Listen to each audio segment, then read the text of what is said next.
Charlotte, how you doing? Here we go. It's market positioning. And it's only 6 slides. And here is the pitch. What we're trying to help you do with your business is identify a winning strategy. What we consider as a winning strategy is a set of products and services that compete well in the marketplace versus your competition.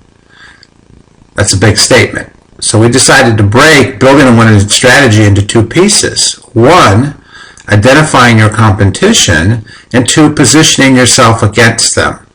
Because most business owners, most entrepreneurs don't take time to figure out who their competition is and how they're going to beat their competition. But the problem is the consumer does. And we talked about how people buy. And especially today with the internet and information being available at your fingertips, most consumers have 1 or 2 key factors that they use to drive their search before they go out and make a purchasing decision. So, we last week had you build a competition scan matrix. And we had you identify your top 3 or 4 competitors, gather information on them, their sites, look at their website, look at their social media sites, and then pick a series of what you thought were key factors. It could be location, products offered, services offered, price, quality, what you thought were important differentiators between you and your competitor. So now let's take this information and use it to build a market position. On each of your competition scan matrices, you should have at the very bottom strengths and weaknesses. Above that, you got to pick what the key factors to compete were. I want you to pick the 2 most important key factors. A lot of times it is price and quality, but not always. In the tech world, it might be functionality and speed. But think really about what your products and services are and what are the first 2 things that people will think of when they make a decision to buy that. Okay? So let's use that to build a positioning chart. And let's go buy a shirt. So put yourself in the mindset of a consumer. You're going to buy a shirt. There are lots of places that sell shirts. Shirt's not a hard thing to get. The key factor that most consumers ask themselves is, how much do I want to pay for this shirt and what type of quality do I want? And the general assumption is the more I pay, the higher the quality is, although that's not always true. Based on those 2 factors will determine whether or not they go to Walmart if they're looking for a low price, low quality shirt. Target if they'll pay a little bit more and get a little better quality. Macy's a little bit more and a little better quality. Nordstrom's a little bit more and a little better quality. And then kind of the top of the hill is somebody like Neiman Marcus, where you'd pay $200 for essentially the same t-shirt you'd get at Walmart. But it's very important to figure out what kind of shirt you're selling. So if you're going to get in the shirt business, you have to figure out where do you fit in this world.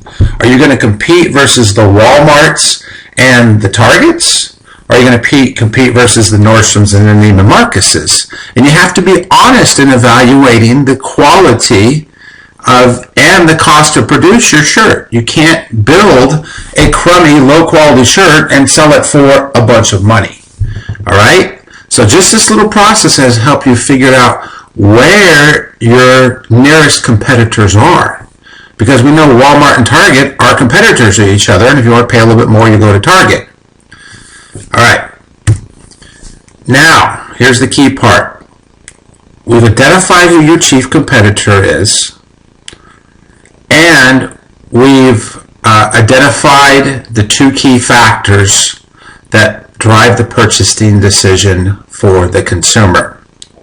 So what you want to do is you want to differentiate your product. In other words, help the consumer make the decision on which one to buy by focusing on your strengths and minimizing your weaknesses. That makes a lot of sense, right? So to do that, you build your branding, marketing, messaging, advertising to play up your strengths and minimize your weaknesses. The alternate strategy is to point out your competition's weaknesses and minimize their strengths. And you see that a lot with political campaigns and car commercials. I don't like that policy, or that strategy as much. I'd rather just go ahead and compete on my own product. A lot of times you'll just drive your competitor to have the same kind of, slurring campaign coming back at you. So here's your assignment. You've done your competition scan. Now think about which two of the key factors that you identified to do your competition scan will drive most purchasing decisions for your average buyer. Build yourself a positioning chart, just like I did earlier. Place your competition on the chart and according to two key factors. I got to fix that typo right there. Place yourself on the chart based on the exact same assessment. Now look at who your closest competitor is. So don't try to compete against Neiman Marcus if you should be competing against Target, if you know what I mean. Okay, now build a strategy to compete against your nearest competitor by highlighting your strengths and minimizing your weaknesses. If you do this, you will be following the exact same process that consumers use to make purchasing decisions, and you'll be positioning your product and service in such a way that it helps them make that decision. So if you are Target and you market to show why you're better than Walmart, you're probably going to sell more t-shirts when it comes down to making that buying decision. So, okay, that is kind of it, Charlotte. Hopefully you get the basic gist of it and you put your spin on it. Of course, if you have any questions, just let me know. Okay, I'm going to send this over to you right now. Bye.